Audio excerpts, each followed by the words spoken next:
Muy buenas noches, amados hermanos. Qué lindo poder comunicarnos de nuevo con esta serie que está llegando ya a su final. El próximo domingo será nuestro último tema del santuario La Sombra de la Cruz.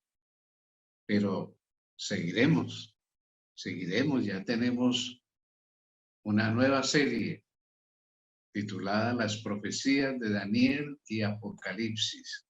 Jesús muestra su plan de amor. Así que ya estaremos hablando dentro de una semana respecto a esa nueva serie, pero desde ya quiero anticiparles de que vamos a seguir conectados todos los domingos de noche y que en YouTube ustedes pueden conseguir el tema de esta noche y los temas anteriores. Bien, a nombre de Ronald Alberto Puentes, quien es nuestro ingeniero, y de este servidor Miguel Ángel Puente, les damos una cordial bienvenida a estos temas que han sido de tanta inspiración espiritual para nosotros. Y ahora, como debe ser siempre, pedir la bendición de nuestro Dios. Acompáñenos en donde esté con una actitud reverente. Padre, estamos felices de poder dedicar estos minutos al estudio de tu palabra y conocer los planes que tienes para nosotros. Espíritu Santo, ven a cada uno de los que estamos conectados.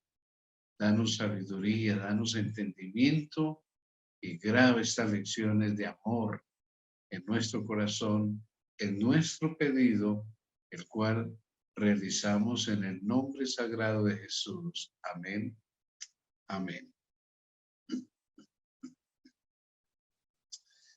Tal como anunciamos hace una semana, nuestro tema de hoy lleva como título: Estamos viviendo en el gran día de la expiación.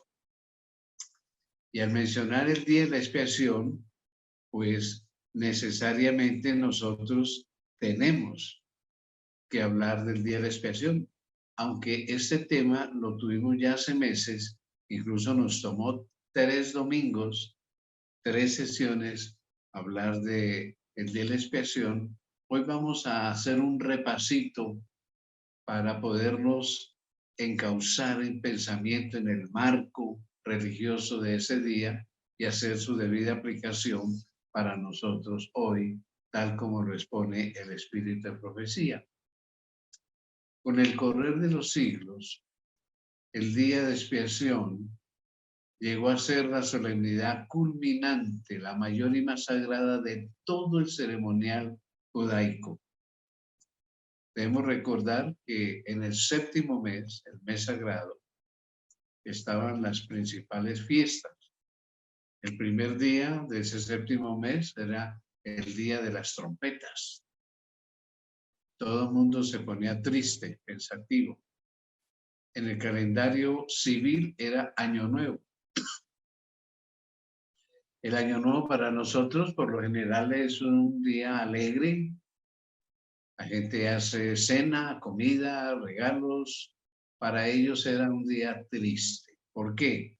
Porque esas trompetas que iban a sonar 24 horas anunciaban que en 10 días vendría el día de la expiación, el día de juicio.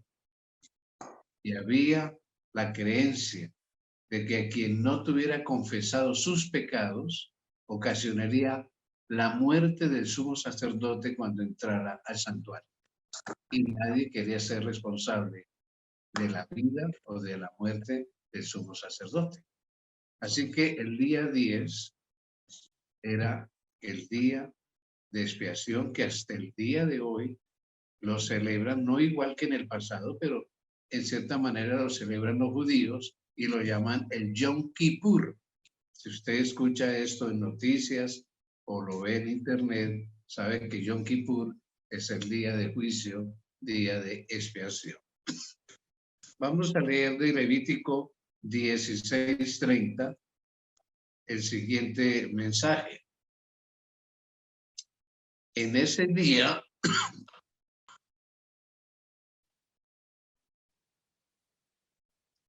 En ese día se hará expiación por vosotros y seréis limpios de todos vuestros pecados delante de Jehová. Levítico 16:30.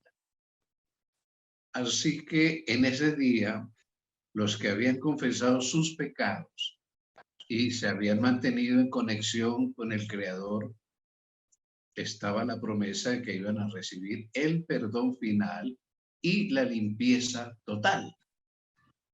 Para los judíos, el día de expiación era la ocasión cuando el hombre hacía un arreglo final de sus cuentas con Dios.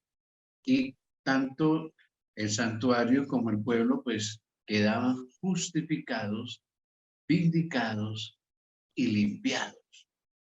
Que dedicamos varios temas a la frase y el santuario será purificado. Ese día 10, mediante el ceremonial que vamos a repasar rápidamente ahora, daba el símbolo de purificación, de limpieza del pecado. ¿Qué quiere decir esto? Todos hemos estudiado a través de nuestros temas que cuando el pecador venía y confesaba sus pecados sobre una víctima, cordero, cabrito, lo que fuera, degollaba el animal, el sacerdote recogía la sangre, se untaban los cuernos del altar de sacrificio y entonces se llevaba parte de esa sangre y se salpicaba la cortina que separaba el lugar santo del lugar santísimo. En esta forma, en esa salpicadura de sangre, quedaba registrado el pecado en la cortina. Pero el día de la expiación, mediante el rito que vamos a estudiar a continuación, someramente, porque recuerden, nos tomó 3 domingos estudiar esto bien detalladamente. Hoy es un repasito. Ese día simbólicamente, espiritualmente, se sacaban los pecados y entonces se transferían a otra víctima y quedaba limpio el santuario y limpia la congregación.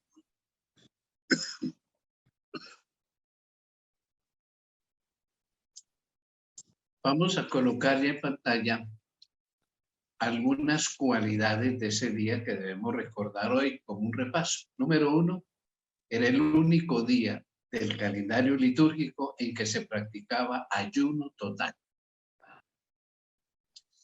Hasta los niños, los animales, todo el mundo ayunaba ese día. Número 2, era el único día, aparte del sábado semanal, el del mandamiento, en que se prohibía todo trabajo secular, o sea, era un sábado ceremonial. Dice entonces la Escritura, y esto tendréis por estatuto perpetuo en el mes séptimo, a los 10 días del mes, afligiréis vuestras almas y ninguna obra haréis, ni el natural ni el extranjero que mora entre vosotros. Era un estricto sábado ceremonial, que de paso quiero decirles que muchos de nuestros hermanos evangélicos confunden estos sábados ceremoniales con el sábado de los 10 mandamientos y creen que estos sábados ceremoniales que ya no tienen más vigencia, que fueron entonces los 10 mandamientos los que fueron clavados en la cruz. No, hay esta confusión. O sea, habían 7 sábados ceremoniales, pero aparte del sábado semanal, el séptimo día sagrado. Pero estos sábados ceremoniales, que eran sagrados también, era por fecha. Por ejemplo, ya leímos que era en el séptimo mes, el día 10. El día 10 podía caer el lunes, el martes, el miércoles, el jueves, el viernes. El día que cayera ese año se observaba como un sábado, pero no era el séptimo día del mandamiento. Número 3. Este día de expiación era el único día en que el sumo sacerdote entraba al lugar santísimo, que lo llamaban los judíos el Kodesh Kodashim, el santo santísimo, el lugar santo santísimo. Número 4, era el único día del año en que se efectuaba la purificación del santuario. Ya lo vamos a ver. Y número 5, era el único día, aparte del sábado semanal, que se designaba con la expresión Shabbat Shabbatón. Sábado especialísimo, Shabbatón más que sábado. Era un sábado especialísimo. El día de la expiación. Cayera el lunes, martes, jueves, el día que cayera por fecha, se consideraba como un resábado, algo especialísimo. Si bien el Yom Kippur, o sea, el día de la expiación, era un día de ayuno, de confesión y lamento, seguía siendo el día que anticipaba la victoria y el gozo, porque una vez terminado este día, la gente explotaba en gozo, en alegría, y las personas no debían comer ese día, era ayuno, pero así y todo, debían ponerse ropa de fiesta, el mejor traje. De pronto Dios quiere también que los sábados semanales nos pongamos el mejor traje para encontrarnos con Él, para adorar. ¿Qué les parece? Bien, repasemos los pasos o actos principales que se realizaban en el día de la expiación. Número 1, según lo que nos dice Levítico 16:4. Se vestirá el sacerdote, el sumo sacerdote, la túnica santa de lino, la que es toda blanca, y sobre su cuerpo tendrá calzoncillos de lino, y se ceñirá el cinto de lino, y con la mitra de lino, acá en la cabeza, se cubrirá. Son las santas vestiduras. Con ellas se ha de vestir después de lavar su cuerpo con agua. Aquí en pantalla hemos colocado las dos vestiduras del sumo sacerdote. Por lo general, él usaba la vestimenta de color que ustedes ven a la izquierda. Ese era su traje real, espectacular, en colores. Y ya estudiamos en los temas anteriores el símbolo de cada color. El pectoral que tiene, que son 12 piedras preciosas que representaban cada una de las 12 tribus, símbolo del pueblo de Dios. Esta era la primera vez que Aarón, en este caso, sumo sacerdote, oficiaba en el lugar santísimo. Y los que siguieron después de él, era la única ocasión en el año en que entraban al lugar santísimo. Era también la primera vez en que oficiaban vistiendo, como lo llamamos aquí en lo que leímos, la túnica santa, la blanca, toda blanca.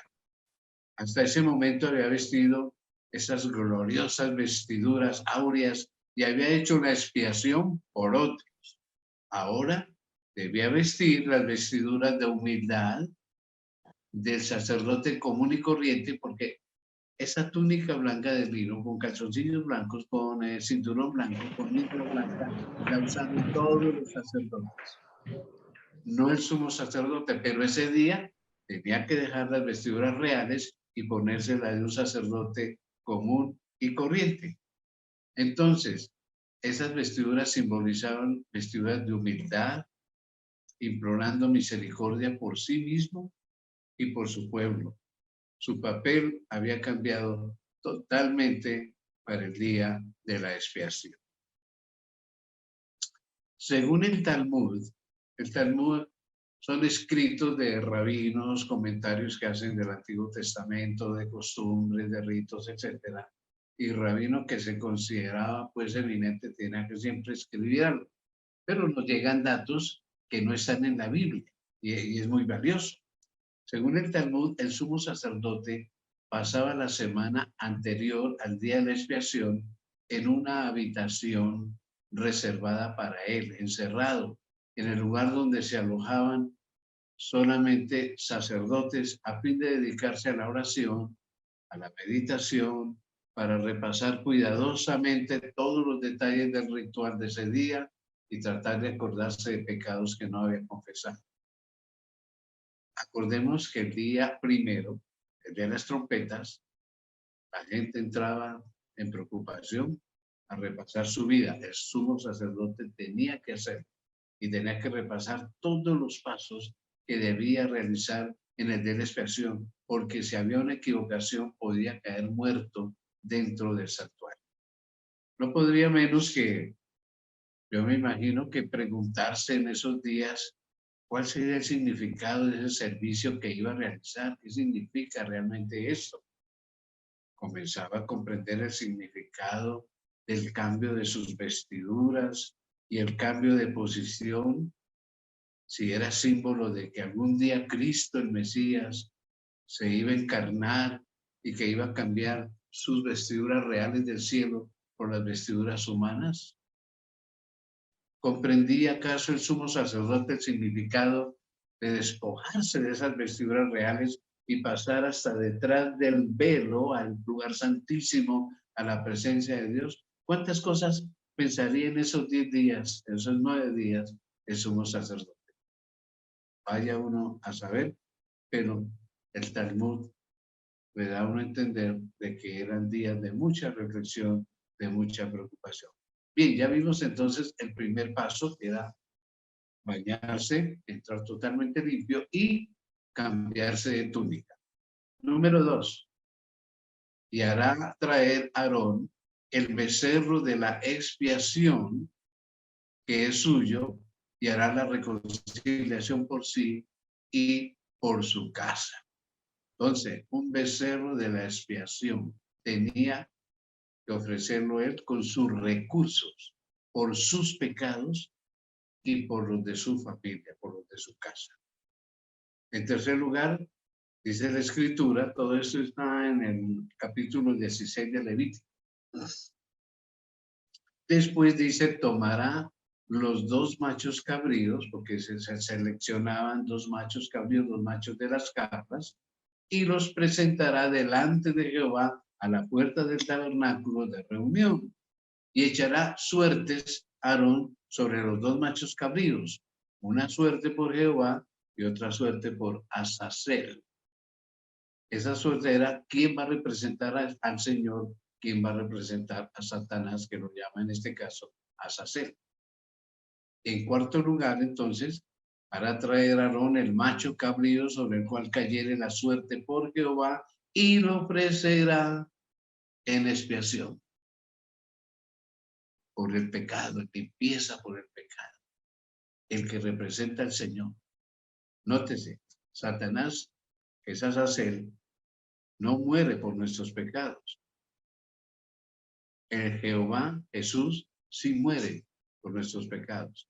Entonces, en quinto lugar, una vez se recoge la sangre y eso, dice Levítico 16:8, después tomará un incensario lleno de brasas de fuego del altar de sacrificio que está en el atrio de afuera. Tomará fuego el altar delante de Jehová y sus puños llenos del perfume aromático molido y lo llevará detrás del velo. Así que quemaba ese incienso perfumado y entraba con él al lugar santísimo. Qué hermoso, ¿no? Qué simbolismo. Estar ante la presencia de Dios limpio, cambiado, bañado y perfumado, en olor grato ante el Señor. Ese era el quinto paso. Como sexto paso, recordemos, ya lo estudiamos hace meses, tomará luego de la sangre del becerro, que era el sacrificio por él y su familia, y la rociará con su dedo hacia el propiciatorio al lado oriental. Hacia el propiciatorio esparcirá con su dedo 7 veces de aquella sangre. Propiciatorio en la tapa que había ahí en el arca, que tenía 2 querubines, habían sido hechos a martillo en oro macizo, bellísimo. Entonces, salpicaba esa tapa 7 veces. Número 7 o séptimo paso. Después degollará el macho cabrío en expiación por el pecado del pueblo, el que representa a Jehová, y llevará la sangre detrás del velo adentro del lugar santísimo y hará de la sangre como hizo con la sangre del becerro. La esparcirá sobre el propiciatorio 7 veces delante del propiciatorio, 7 veces. ¿Qué quería decir esto? Ahí en el arca están los 10 mandamientos, escritos por el dedo de Dios en tablas de piedra, los originales. Cuando uno quebranta la ley de Dios, Juan explica y dice que justamente infringir la ley es pecado. Pecado es la infracción de la ley. Entonces, esa sangre representaba la vida del que había pecado. Porque la vida en la sangre está, dice el escritor, y así es, que nos sale la sangre, nos sale la vida. Entonces, satisfacía los requerimientos de la ley. La paga del pecado es muerte, aquí está la sangre del que se murió, que en ese caso era un corderito, un cabrito, un becerro, lo que fuera. Entonces, se cumplía simbólicamente y espiritualmente que algún día Jesús iba a morir por nuestros pecados, por los pecados de toda la humanidad. ¿Qué significaba este acto? Porque ya lo comenté, pongamos ahí el título en pantalla. Dice Levíticos 16, 16 y 19 y 20. Así purificará el santuario. Nótese, el esparcir 7 veces con la sangre del becerro, 7 veces con la del macho cabrío que representa al Señor sobre el propiciatorio, dice, así purificará el santuario a causa de las impurezas de los hijos de Israel, de sus rebeliones y de todos sus pecados. De la misma manera hará también al tabernáculo de reunión, el cual reside entre ellos en medio de sus impurezas, de sus pecados, y esparcirá sobre él de la sangre con su dedo 7 veces, y lo limpiará y lo santificará de las inmundicias de los hijos de Israel. Cuando hubiere acabado de expiar, limpiar el santuario y el tabernáculo de reunión y el altar, hará traer el macho cabrío vivo. El vivo es Azazel, porque el muerto es Jehová, el Señor. Entonces van a traer macho cabrío. Entonces, ¿qué significaba este acto de esparcir esa sangre 7 veces? No solamente allá sobre el propiciatorio, dice que en el santuario y afuera en el altar de sacrificio por todo lado, simbolizaba la purificación del santuario, la limpieza del santuario. Y claro, eso se va a consolidar con los siguientes pasos que vamos a recordar, porque es algo que ya estudiamos en el pasado. 8º paso. Y lo voy a comenzar con una pregunta, 2 preguntas. ¿Qué sucedía con el macho cabrío por Satanás, el que está vivo? ¿Qué significativo o qué calificativo, qué frase se repite 3 veces en los siguientes versículos de Levítico 16, versos 10, 20 y 21, que dicen: mas el macho cabrío, sobre el cual cayere la suerte por Azazel, lo presentará vivo delante de Jehová para hacer la reconciliación sobre él, para enviarlo a Azazel al desierto. ¿Y cómo es eso? Cuando viene acabado de expiar el santuario, que ya 7 veces por todo lado regó la sangre, y el tabernáculo de reunión y el altar de sacrificio, hará traer el macho cabrío vivo y pondrá sus 2 manos sobre la cabeza del macho cabrío vivo. Note que se está repitiendo. Lo presentará vivo, hará traer el macho cabrío vivo sobre la cabeza del macho cabrío vivo, y confesará sobre él todas las iniquidades de los hijos de Israel, simbólicamente, todas sus rebeliones y todos sus pecados, poniéndolos así sobre la cabeza del macho cabrío, que representa a Satanás, que en este caso lo llama Azazel. Entonces, noten, mis queridos hermanos, que será como la parte final del día de la expiación. Pregunta entonces, ¿qué sucedía con el macho cabrío por Satanás? Pues que se le imponía simbólicamente todos los pecados del año, del pueblo, de los sacerdotes, de todo el mundo, se le imponía sobre la cabeza. ¿Qué calificativo se repite 3 veces? El macho cabrío vivo, el macho cabrío vivo, porque el de Jehová está muerto. Jesús moriría en la cruz del Calvario por nuestros pecados. Y Satanás iba a seguir vivo, por lo menos por un tiempo. Estudiamos hace meses, cuando vimos esto en mucho detalle, que al depositar los pecados sobre Azazel, lo que el sumo sacerdote hace en verdad es quitar la mancha, limpiar el santuario simbólicamente, y así la suciedad que manchó el santuario es quitada y depositada sobre Satanás, que es el originador del pecado. Azazel, que así lo llaman a este macho cabrío, es llevado al desierto, un lugar que con frecuencia era en la ruta del Éxodo y es descrito como grande y espantoso, dice Deuteronomio 8:15, y de donde no vuelve más. Es más, hay rabinos que han escrito, hay escritos rabínicos que mencionan que buscaba la persona encargada de llevarlo, buscaba donde había un precipicio y lo lanzaba por el precipicio para asegurarse de que no iba a regresar más. Se moría en esa caída para que nunca más volviera a contaminar el campamento. Entonces, este macho cabrío es expulsado de la presencia del pueblo y de la presencia de Dios.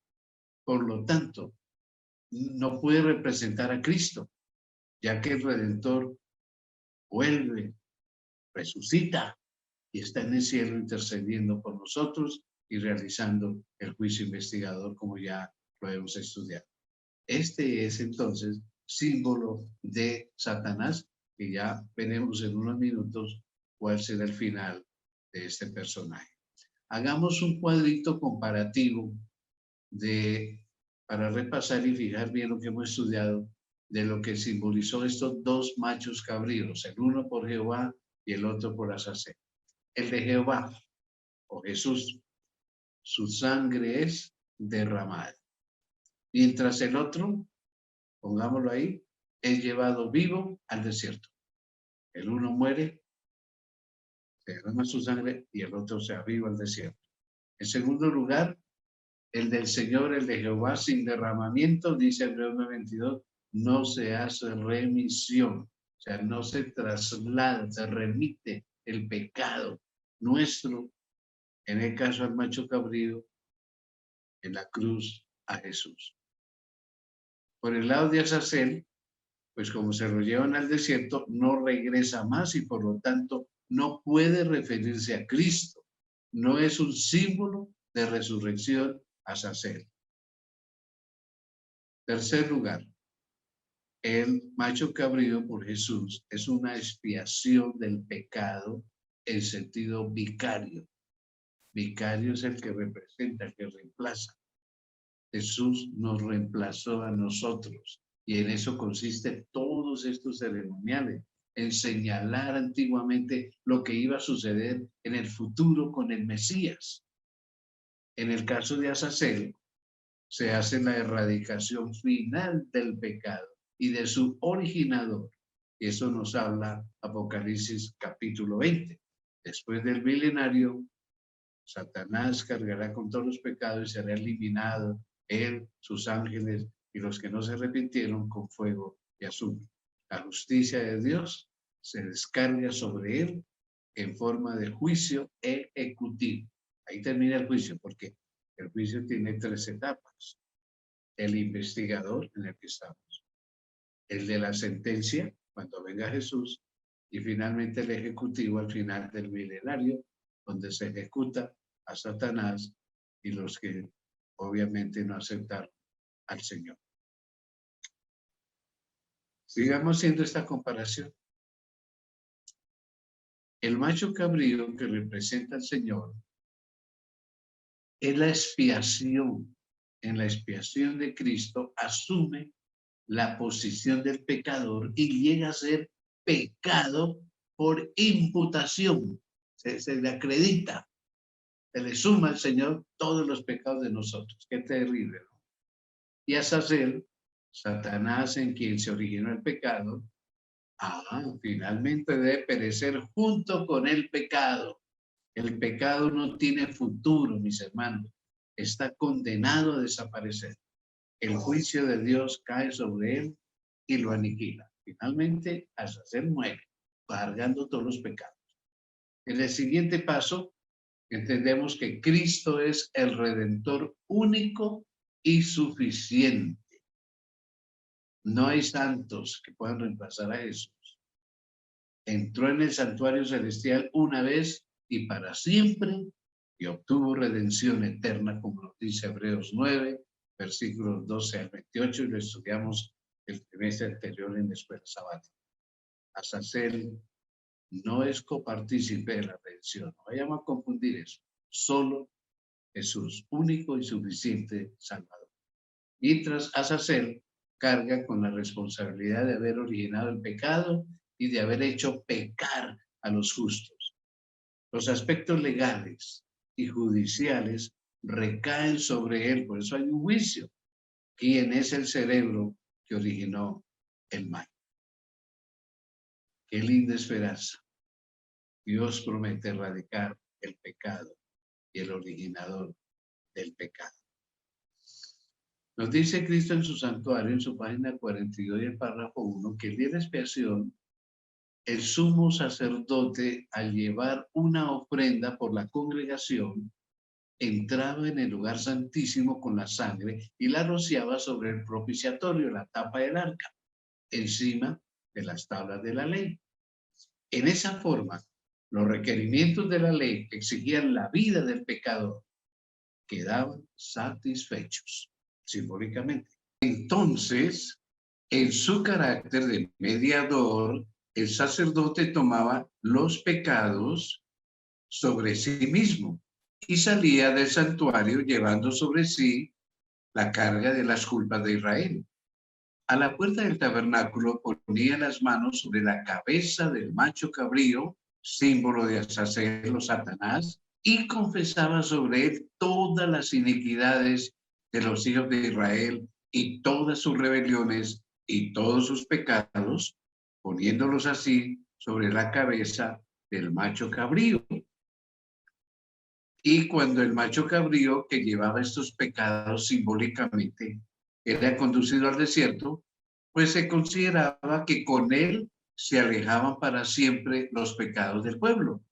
Tal era el servicio que se realizaba como figura y sombra de las cosas celestiales, como dice Hebreos 8:5. Entonces, quiere decir que en esta forma, simbólicamente, se sacaban los pecados del santuario, se purificaba el santuario y entonces se llevaban al desierto por medio de este macho cabrío. Todo era un simbolismo de lo que vamos a ver más adelante. Entonces, tengo aquí un párrafo que dice lo siguiente. Esto está en Cristo en su santuario, la página 41 y el párrafo 4, el cual nos dice lo siguiente. El día de la expiación, mediante ese servicio anual, se le enseñaba al pueblo importantes verdades acerca de la expiación. En la ofrenda por el pecado que se ofrecía durante el año, se había aceptado un sustituto en lugar del pecador, pero la sangre de la víctima no había hecho completa expiación por el pecado. Solo había provisto un medio en virtud del cual el pecado se transfería al santuario, o sea, la sangre que se salpicaba allá en la cortina. Al ofrecerse la sangre, el pecador reconocía la autoridad de la ley, confesaba la culpa de su transgresión y expresaba su fe en aquel que había de quitar los pecados del mundo. Pero, aquí viene un pero muy importante, no quedaba completamente exonerado de la condenación de la ley. ¿Cómo así? No, la gente en el Antiguo Testamento, así hiciera todo este ritual, todavía no quedaba exonerada de la condenación de la ley. ¿Por qué? Porque el verdadero Cordero de Dios no había muerto todavía. Tenía que venir y dar su vida en la cruz del Calvario. Esa es la gran razón. Ahora sí, en vista de todo este repaso que hemos hecho del día de la expiación, vamos al título de nuestro tema del día de hoy. Estamos viviendo ahora en el gran día de la expiación. Lo anterior era todo un símbolo, una ceremonia.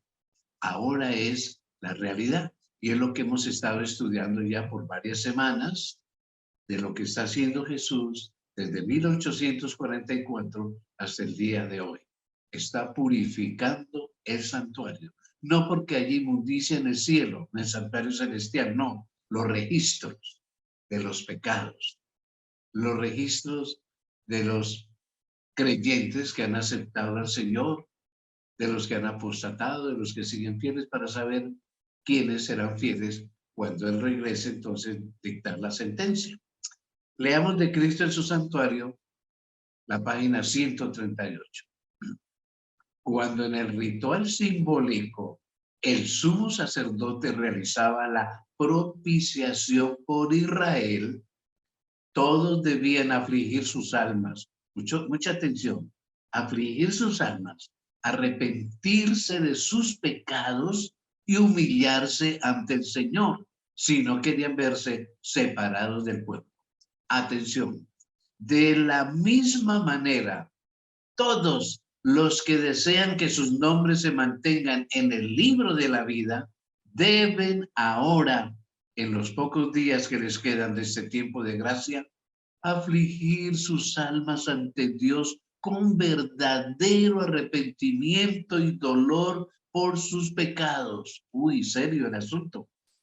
Hay que escudriñar honda y sinceramente el corazón. Hay que deponer el espíritu liviano y frívolo al que se entregan tantos cristianos profesos. Algunos hemos tomado la vida, como dice el dicho, por deporte, la vida cristiana como por deporte. No, ha llegado el momento, miren lo que dice aquí, afligir las almas con verdadero arrepentimiento y dolor por los pecados, escudriñar nuestras vidas, nuestro corazón. Estamos en el día de la expiación desde 1844, no sabemos hasta cuándo. Ahora bien, añade el espíritu de profecía la siguiente aclaración. Cuando quede concluida la obra del juicio investigador, la que está realizando Jesús en este momento, quedará también decidida la suerte de todos para vida o para muerte.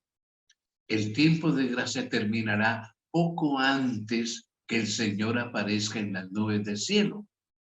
O sea, el tiempo que va a durar cayendo las 7 plagas, que según Apocalipsis 18, dice, en un día caerán tus plagas, o sea, más o menos un año.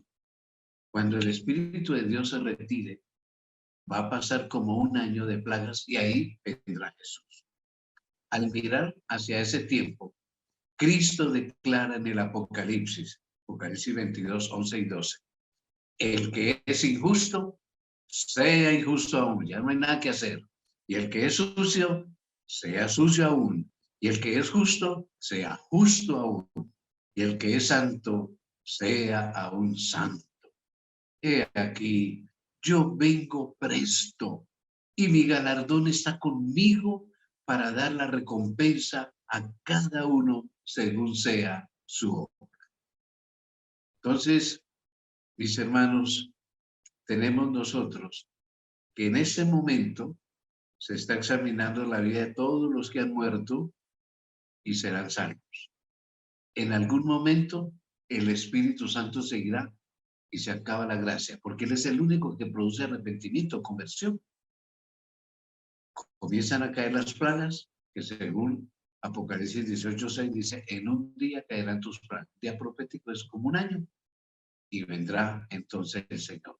Quiere decir que este mundo estará sin Espíritu Santo, sin la gracia de Dios, como por un año mientras caen las plagas. Terrible, terrible, porque el Espíritu de profecía dice que quedaremos en manos de Satanás. Claro, los hijos fieles estaremos resguardados por los ángeles.